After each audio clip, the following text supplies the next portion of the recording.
अभी सुन रहे हैं प्रभात खबर का संपादकीय प्रभात। दिन है बुधवार, तारीख है 6 जून 2023। विषय है ओपेक देशों द्वारा तेल उत्पादन में कटौती। यह आलेख लिखे हैं नरेंद्र तनेजा, जो ऊर्जा विशेषज्ञ हैं। भारत की अर्थव्यवस्था आज भी तेल पर निर्भर है। हमने सौर ऊर्जा जैसी वैकल्पिक ऊर्जा का विकास किया है, लेकिन आज भी अर्थव्यवस्था में पारंपरिक ऊर्जा या जीवाश्म ईंधन, कोयला, तेल, गैस की 80% हिस्सेदारी है। इसलिए भारत की अर्थव्यवस्था को फॉसिल फ्यूल इकोनॉमी या आम भाषा में तेल की अर्थव्यवस्था कहा जाता है। यही कारण है कि भारत में तेल की कीमत पर सरकार, उद्योगों के साथ मीडिया और आम लोगों की पैनी नज़र रहती है, क्योंकि तेल की कीमतों से सरकार की अर्थव्यवस्था से लेकर आम आदमी की अर्थव्यवस्था पर भी असर पड़ता है, जो तेल, गैस या बिजली लेता है। और भारत ही नहीं, अमेरिका समेत दुनिया की बड़ी अर्थव्यवस्थाएं आज भी तेल की ही अर्थव्यवस्थाएं हैं। इसलिए जब भी ओपेक की बैठक होती है, सारी दुनिया की निगाहें उसी ओर चली जाती है। ओपेक 13 बड़े निर्यातक देशों का एकजुट है, जिसकी कोशिश रहती है कि कीमतें ऊपर रहें। इसलिए वो अक्सर यह प्रचार करते हैं कि तेल की कीमत होने वाली है, तेल महंगा होने वाला है। यदि तेल थोड़ा सस्ता होता भी है तो वो उत्पादन घटा देते हैं, जिससे जाहिर है कि कीमतें बढ़ जाती हैं। पिछले दिनों ओपेक ने तेल की कीमतों को गिरने से रोकने के लिए तेल उत्पादन में कटौती का फैसला किया था। दरअसल जब भी तेल की कीमत $80 प्रति बैरल से नीचे जाती है, ओपेक बेचैन हो जाते हैं। दुनिया के 40% तेल का उत्पादन ओपेक देश करते हैं। इनमें यदि रूस और अन्य देशों को जोड़ दें तो 50% उत्पादन ये ओपेक प्लस देश करते हैं, जिसमें ओपेक देशों समेत 27 देश आते हैं। ऐसे में वो तेल के बारे में क्या सोचते हैं, क्या कहते हैं या क्या करते हैं, उसकी बड़ी अहमियत होती है। पिछले दिनों ओपेक प्लस देशों की बैठक हुई, मगर उनमें रूस की वजह से सहमति नहीं बन पाई। रूस के ऊपर यूक्रेन युद्ध को लेकर पश्चिमी देशों ने तमाम प्रतिबंध लगा रखे हैं, जिससे कई देशों ने उससे तेल खरीदना बंद कर दिया है। ऐसे में रूस चाहता है कि वह ज़्यादा से ज़्यादा तेल का उत्पादन करे और नए बाज़ार ढूंढे, जिनमें भारत भी शामिल है। तो रूस अभी उत्पादन में कटौती नहीं करना चाहता, तो बैठक में सहमति नहीं बन पाई। और ओपेक जो चाहता था कि तेल की कीमतें वापस $80 प्रति बैरल हो जाएं, वह नहीं हो सका। तो आने वाले कुछ हफ्तों में तेल की कीमतें बहुत ऊपर चली जाएंगी। ऐसा नहीं होगा, क्योंकि रूस तो उत्पादन नहीं ही घटाएगा। सऊदी अरब भी कहने के बावजूद उत्पादन कम नहीं करेगा। दरअसल सऊदी अरब और रूस बाज़ार में अपनी हिस्सेदारी, यानी किन देशों को वो कितना तेल निर्यात करते हैं, उस पर वे समझौता नहीं करना चाहते।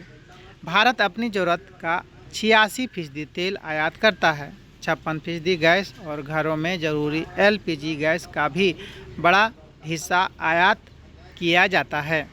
इसके अलावा कोयले का बड़ा भंडार होने के बावजूद भारत में 10 से 20% कोयले का आयात होता है।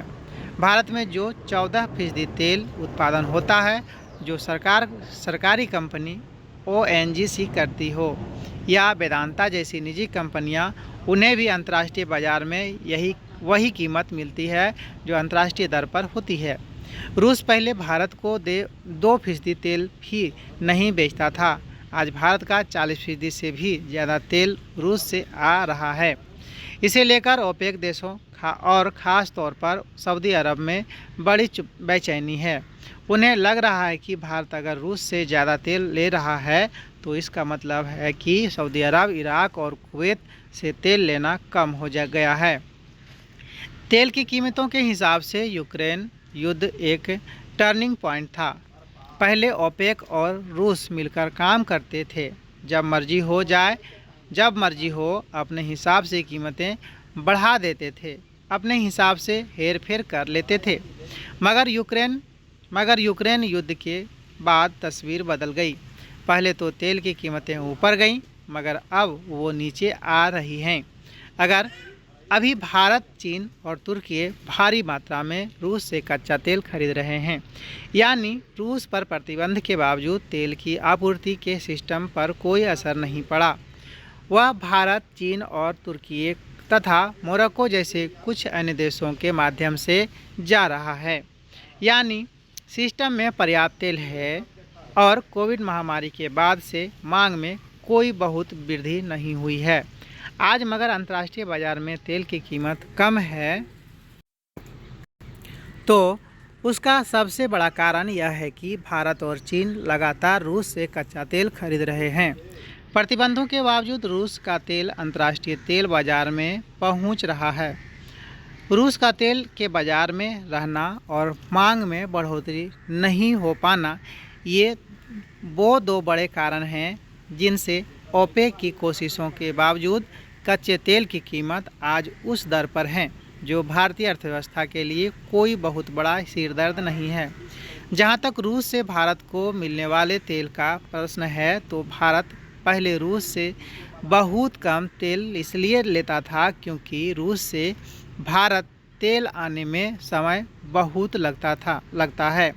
सऊदी अरब का तेल जहाज़ के रास्ते 3 से 4 दिन में भारत पहुंच जाता है, मगर यही तेल यदि रूस से लाना हो तो 23 से 27 दिन लगते हैं। इससे शिपिंग कॉस्ट ज़्यादा होता था, साथ ही उसके बीमा का भी खर्च ज़्यादा होता था। इसलिए नज़दीक के खाड़ी देशों से तेल खरीदता था। मगर यूक्रेन युद्ध के बाद जब रूस पर प्रतिबंध लगा तो रूस ने सस्ते दर पर भारत को तेल बेचने की पेशकश की। ऐसे में भारत की सरकारी और निजी ऑयल रिफाइनरों ने रूस से भारी मात्रा में तेल लेना शुरू किया। रूस से आने वाले तेल की गुणवत्ता भी अच्छी है और उसकी कीमत भी कम है, लेकिन यह ध्यान रखना जरूरी है कि रूस से जो तेल खरीदने की व्यवस्था है वह दीर्घकालीन अनुबंध नहीं है।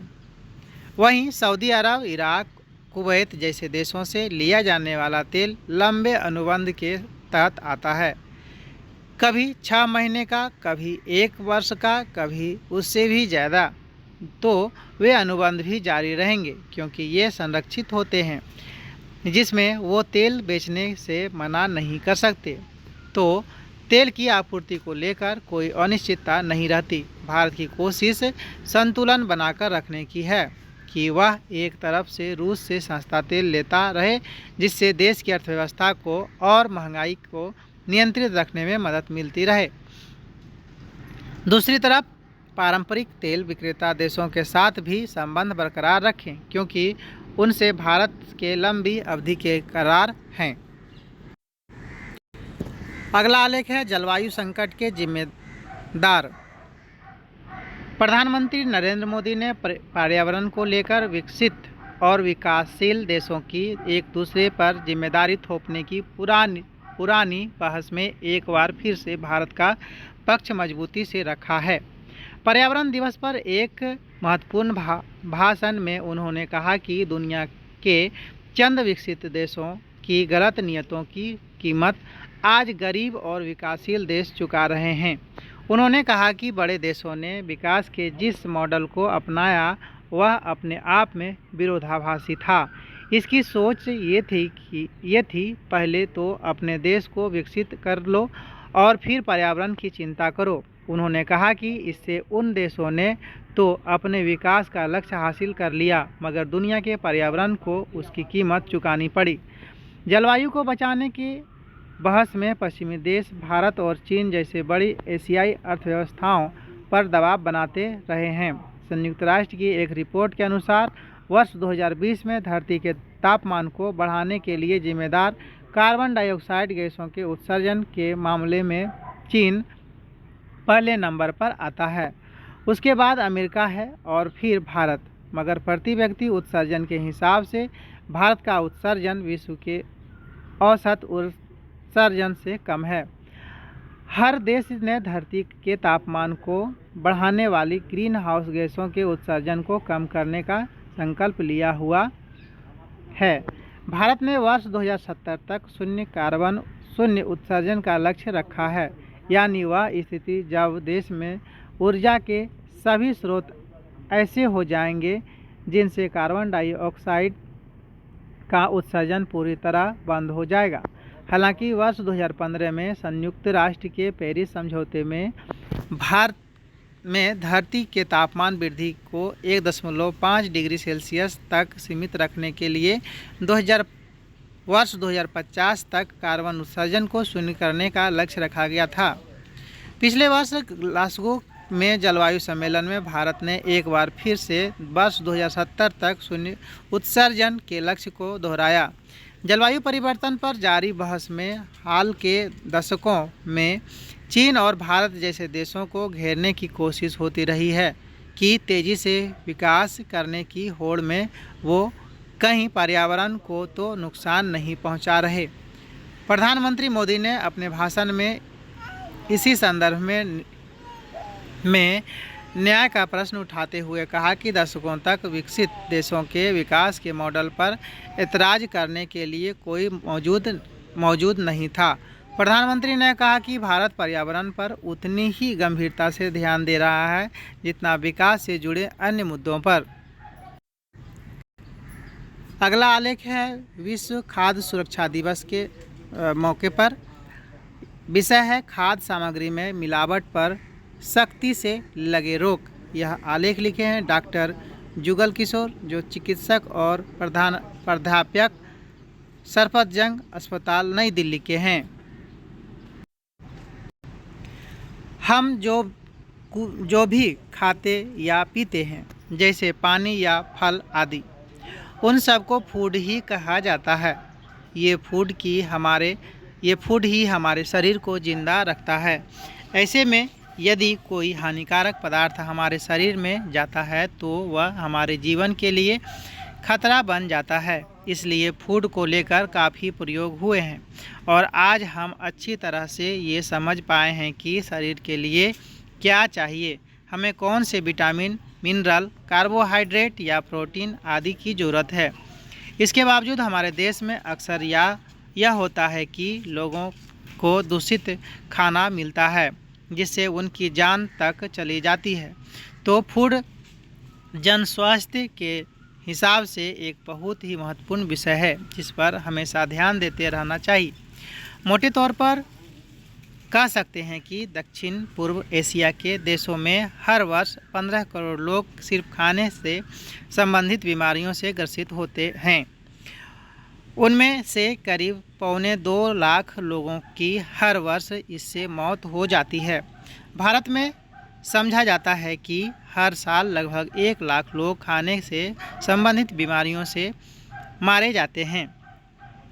इनमें ऐसे मामले भी आते हैं जिनमें गरीबी की वजह से लोगों को खाना नहीं मिलता और ऐसे में वो ऐसी चीज़ें खा लेते हैं जिनसे वो बीमार पड़ जाते हैं। साथ ही दूषित पानी पीने की वजह से भी हैजा, डायरिया जैसी कई बीमारियां होती हैं।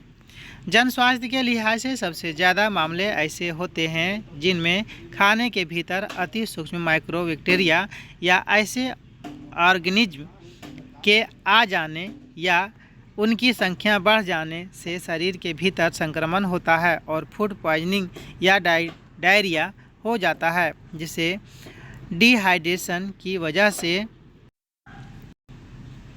पीड़ित की मौत हो जाती है। यह एक आम समस्या है जो पूरी दुनिया में होती है, लेकिन भारत में यह ज़्यादा है। उसके बाद दूसरी समस्या खाने में मिलावट की होती है।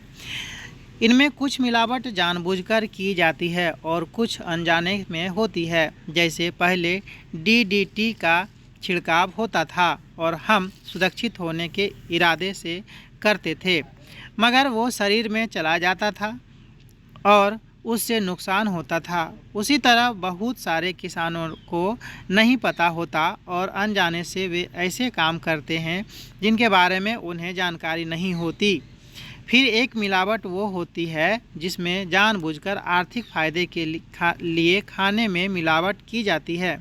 इसमें खाने में ऐसी चीज़ें मिला दी जाती हैं जो खाने का हिसाब है ही नहीं, जैसे कंकड़ मिलाना, खोए में ब्लॉटिंग पेपर डाल देना।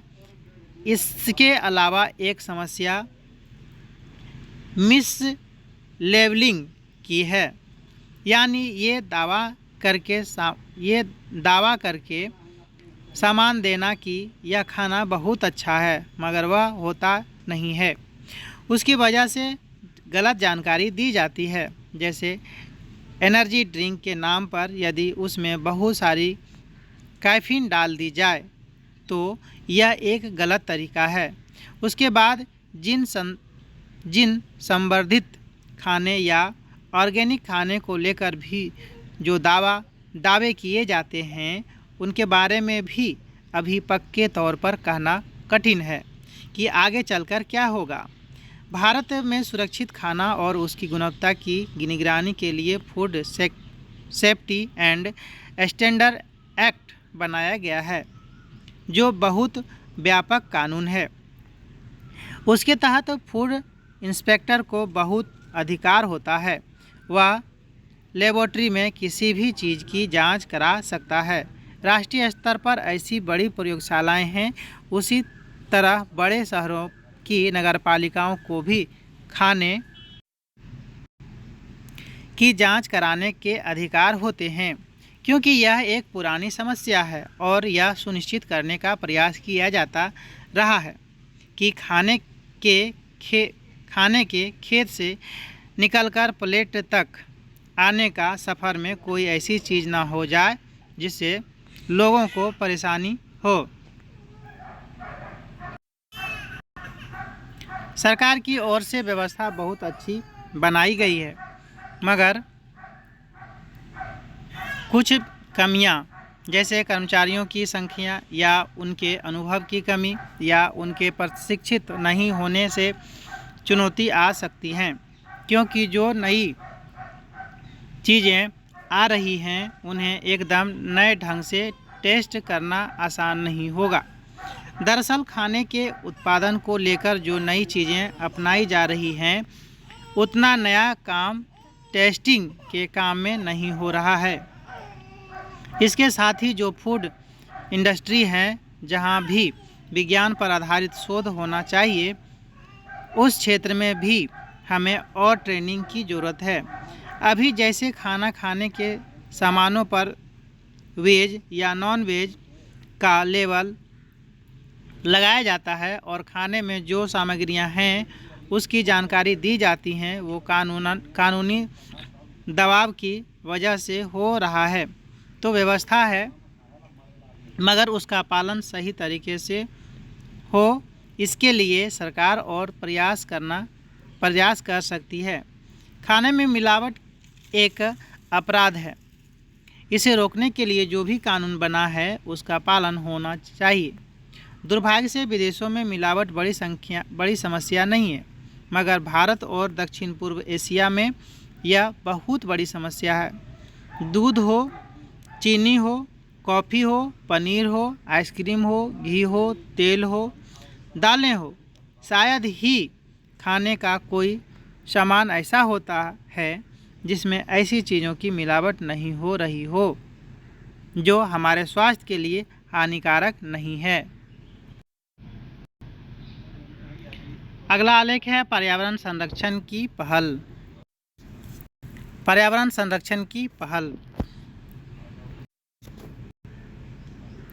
इंडियन प्रीमियर लीग 2023 के प्लेऑफ मुकाबलों के दौरान प्रत्येक डॉट बॉल फेंके जाने पर 500 पौधे लगाने की बीसीसीआई की पहल पर्यावरण संरक्षण की दृष्टि से अत्यंत महत्वपूर्ण है। ग्रीन डॉट बॉल नामक यह पहल बीबीसी ने टाटा समूह के साथ मिलकर की है। इस वर्ष आईपीएल के अंतिम 4 मुकाबलों में कुल 294 डॉट बॉल फेंके गए। इसका अर्थ है कि BCCI कुल 1,47,000 पौधे लगाने जा रही हैं। पारिस्थितिक संतुलन की दिशा में एक क्रिकेट बोर्ड द्वारा उठाए गए इस पर विशिष्ट कदम की देश विदेश में सराहना हो रही है। पौधरोपण एक पर्यावरण अनुकूल गतिविधि है। जलवायु परिवर्तन के खतरे को कम करने के लिए पौधरोपण के प्रति दुनिया के सभी नागरिकों को सजग होने की आवश्यकता है।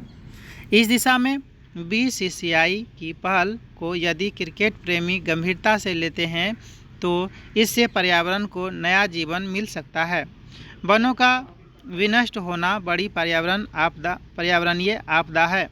संयुक्त राष्ट्र की माने तो बीते 3 दशकों में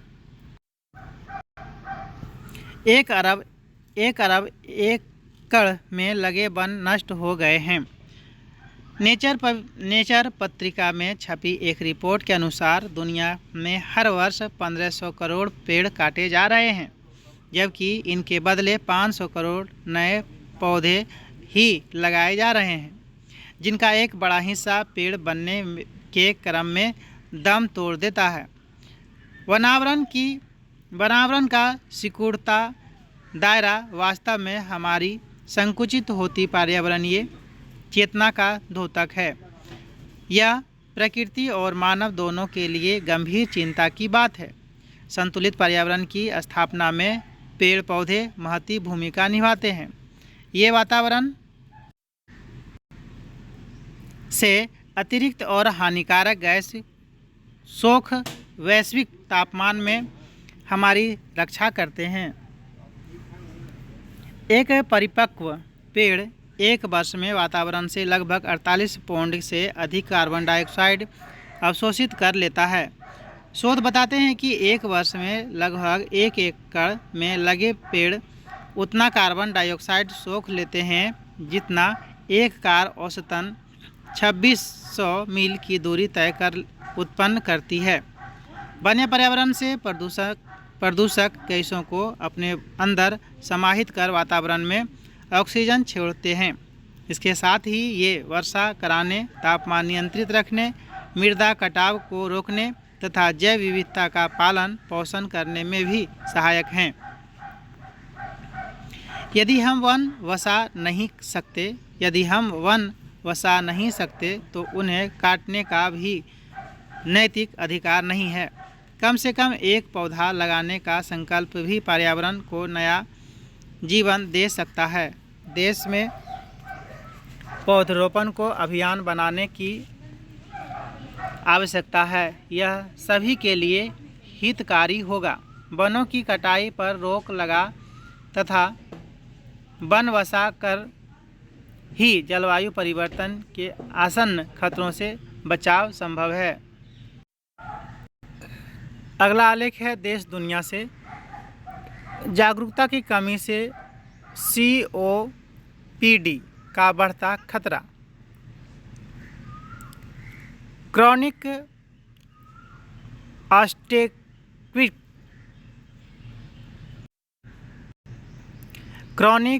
ऑब्स्ट्रक्टिव पल्मोनरी डिजीज यानी COPD फेफड़ों की एक गंभीर बीमारी है।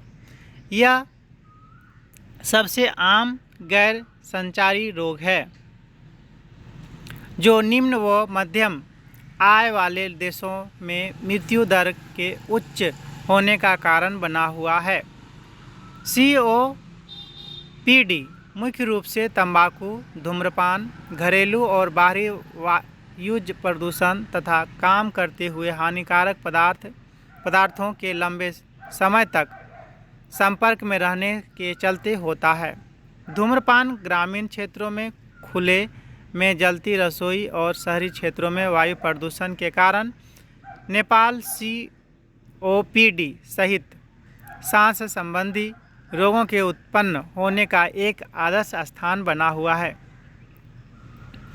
इसके कुछ लक्षणों में सांस लेने में तकलीफ, खांसी,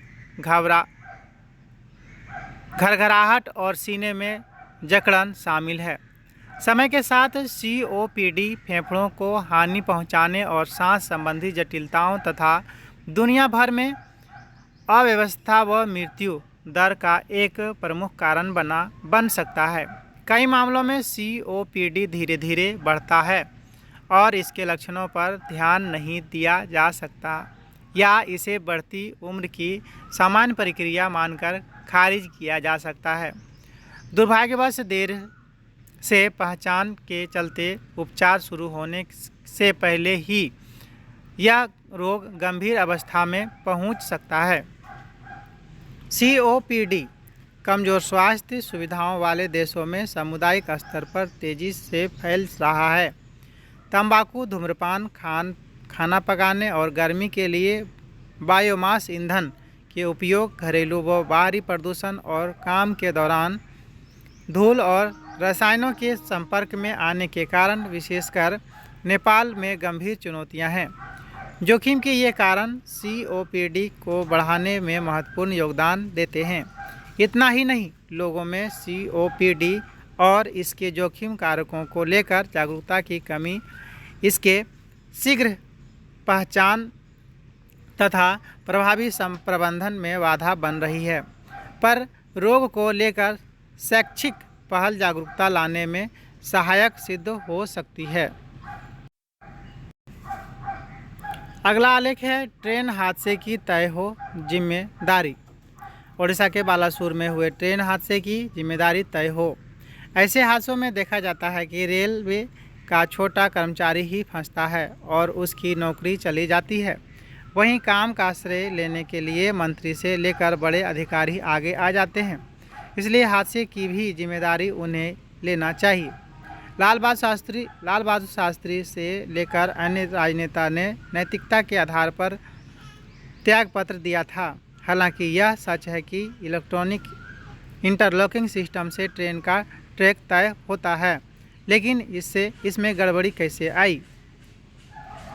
अगला आलेख है बुजुर्गों को दें उचित मान सम्मान। पिछले 1 जून को विश्व माता पिता अभिभावक दिवस मनाया गया। इसमें उन्हें उचित मान सम्मान देने की बात कही गई, लेकिन बहुत से ऐसे मामले आए हैं जिनमें देखा गया है कि बच्चे माता पिता को प्रताड़ित करते हैं, संपत्ति के विवाद में उनकी हत्या कर देते हैं।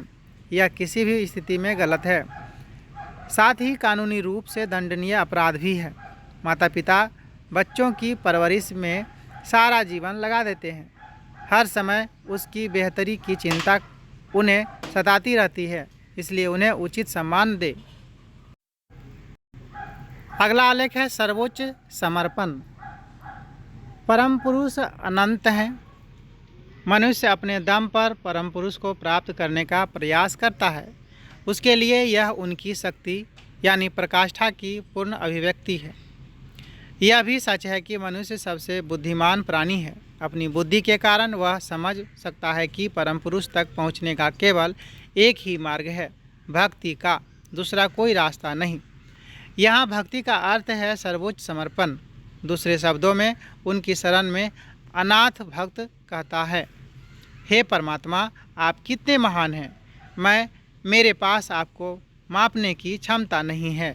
मेरे पास जो थोड़ी बहुत शक्ति है वह वास्तव में आपकी देन है। मैं आपको कैसे माप सकता हूँ? यदि आप चाहें कि मैं आपकी शक्ति को मापूं, तो मेरी क्षमता को बढ़ाएं ताकि मैं ऐसा कर सकूं। आप अच्छी तरह जानते हैं कि मुझे क्या करना चाहिए और क्या नहीं करना चाहिए। एक शिशु की माँ बेहतर जानती है कि शिशु के लिए क्या करना उचित है और अनुचित है। वह बेहतर जानती है कि बच्चे को भूख, प्यास या नींद आने पर क्या चाहिए। शिशु के पास केवल एक ही काम होता है और वह है रोना। बच्चे का रोना सुनकर माँ दौड़ पड़ती है और अनुमान लगा लेती हैं कि बच्चा भूख प्यास और उसी के अनुसार सारी व्यवस्था करती हैं। इसी तरह परम पुरुष से आपका संबंध है। मन में जो भी विचार आए उनका नाम लें और रोएं। परम पुरुष समझते हैं कि आपको क्या चाहिए और उसी के अनुसार प्रावधान करेंगे। मानव बुद्धि बहुत सीमित है, इसलिए बहुत अपर्याप्त है। अपनी बुद्धि का दुरुपयोग करने की क्या बात है। समर्पण सबसे आदर्श तरीका है। मनुष्य के लिए बुद्धिमानी यही है कि वह परम पुरुष की शरण में आ जाए। परम पुरुष कैसे हैं, काले या सफ़ेद, ऐसा सोचना मूर्खता की पराकाष्ठा है, क्योंकि आप कभी सफल नहीं होंगे। यह सरासर समय की बर्बादी है। आप इस दुनिया में बहुत कम समय के लिए आए हैं। इस थोड़े से समय का सदुपयोग करें, अन्यथा आप महत्वपूर्ण कार्य कब करेंगे। तो बचपन से ही आपको सर्वोच्च सत्ता की शरण लेनी चाहिए। इसी के साथ आज का संपादकीय प्रभात समाप्त होता है।